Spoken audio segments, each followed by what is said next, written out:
માથાભારે ચિરાગ ગોટી સાથે ધારાસભ્ય વિનુ મોરડિયા ફોટાને લઈ ભાજપ આગેવાન નંદલાલ પાંડવે મૂકેલી પોસ્ટને લઈ રાજકીય માહોલ ગરમાયો છે ત્યારે વિનુ મોરડિયાએ પોસ્ટને લઈ પ્રતિક્રિયા આપી હતી। માથાભારે છાપ ધરાવતા ચિરાગ ગોટી મામલે રાજકીય મામલો ગરમાયો છે। કતારગામ પ્રજાપતિ સમાજ સામે આવ્યો હોય તેમ વટાલિયા પ્રજાપતિ સમાજના પૂર્વ પ્રમુખ અને ભાજપના આગેવાન નંદલાલ પાંડવ દ્વારા સોશિયલ મીડિયામાં પોસ્ટ મૂકી સમાજને એક થવા જણાવ્યું હતું। પોસ્ટમાં પૂર્વ મંત્રી અને ધારાસભ્ય વિનુ મોરડિયા સામે પણ સવાલો ઊભા કર્યા હતા।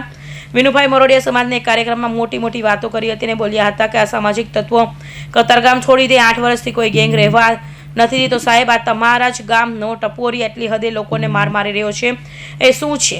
સાથે વોર્ડ નંબર 7માં સરકારી સ્કૂલ નથી બનવા દેતા, એમાં પણ નીતિ નિયમોને ઉપરવટ જઈને સ્કૂલનું સ્થળ ફેરવી નાખ્યું। કહેવાની વાત એમ છે કે કેન પ્રકારે પ્રજાપતિ સમાજને ટાર્ગેટ બનાવી હેરાન કરવામાં આવી રહ્યો છે। સોશિયલ મીડિયામાં ચિરાગ ગોટી રાજકીય સાઠગાંઠને લઈ આક્રોશ જોવા મળી રહ્યો છે ત્યારે વિનુ મોરડિયાએ ભાજપ નેતા નંદલાલ પાંડવની પોસ્ટ અને ચિરાગ ગોટી સાથેના ફોટા અંગે મીડિયા સમક્ષ વાત મૂકી હતી।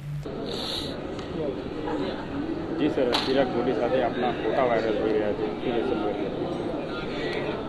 ચિરાગ ગોટી સાથેના મારા એકના ફોટા છે કે ઘણા લોકોના ફોટા છે? બધા જ કેટલા પોલિટિકલ લોકોના, કેટલા અધિકારીઓના, બધા સાથે ફોટા છે। પણ જ્યારે ગુનેગાર જ્યારે થાય છે, ગુનો કરે છે, ત્યારે ફોટા કે એને કોઈના સંબંધો કામ આપતા નથી। ગુનેગાર હોય છે, ગુનેગારને ફોટાથી કોઈ બચવાનો પ્રશ્ન નથી। મેં તો આગળના ઇન્ટરવ્યૂમાં ઘણીવાર કીધું છે કે મારી સાથે હોય, મારી હારે સંબંધ ધરાવતો હોય એવાને આજ સુધીમાં મેં કોઈને છોડ્યા નથી। ગુનેગાર કોઈ સમાજનો હોતો નથી, એને કોઈ સમાજ અને ધારાસભ્ય હોય છે તો એ તમામ સમાજના લોકોથી બનેલો ધારાસભ્ય હોય, એટલે ધારાસભ્ય કોઈ સમાજનો હોતો નથી। વિનુ મોરડિયા કોઈ એક સમાજનો હોય છે વ્યક્તિગત, ધારાસભ્ય વિનુ મોરડિયા છે એ બધા સમાજનો છે અને બધા સમાજની સુરક્ષા એ વિનુ મોરડિયાની હોય છે, ધારાસભ્યની હોય છે। અને મેં આગળ પણ કીધું છે અને આજે બી ચિરાગ ગોટી સામે મારી હારે ફોટા છે હોવા છતાં, બધા હારે ફોટા, નેતાઓ હારે ફોટા હોવા છતાં એની સામે કડકમાં કડક કાર્યવાહી થઈ રહી છે। અને એ જ ભારતીય જનતા પાર્ટીનું સરકારનું ઉત્તમ ઉદાહરણ છે કે તમે ગમે એને સંબંધ રાખો એને છોડવામાં આવશે નહીં, છોડતા નથી અને પોલીસ કડક કાર્યવાહી કરી રહી છે। ભાજપના લોકો સાથે અને ભાજપના કાર્યકર્તા આ લોકો કેમ આ બધું કરી રહ્યા છે? ભૂતકાળમાં બી વર્તમાન કાળમાં બી ચાલી રહ્યું? નહીં, એ તમારું માનવું છે, એ આપના સ્ટેજ ઉપર બેઠેલો છે, આપનાય ફોટા છે તો એને કેમ પ્રશ્ન નથી કરતા?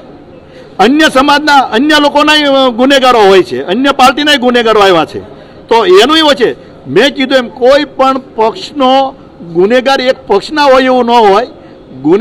ગુનેગાર હોય છે, કોઈ સમાજના નથી હોતા। સહજ રીતે છે કે અપેક્ષા લોકોને સરકાર સાથે હોય અને એ ભારતીય જનતા પાર્ટીની સરકાર એની સામે કાર્યવાહી કરે છે અને કડક કાર્યવાહી કરે છે અને એટલા જ માટે સરેઆમ કોઈ પણ હોય એને છોડવામાં આવતા નથી। જેવું કોઈ ફરિયાદી બને એની સામે કાર્યવાહી થઈ છે।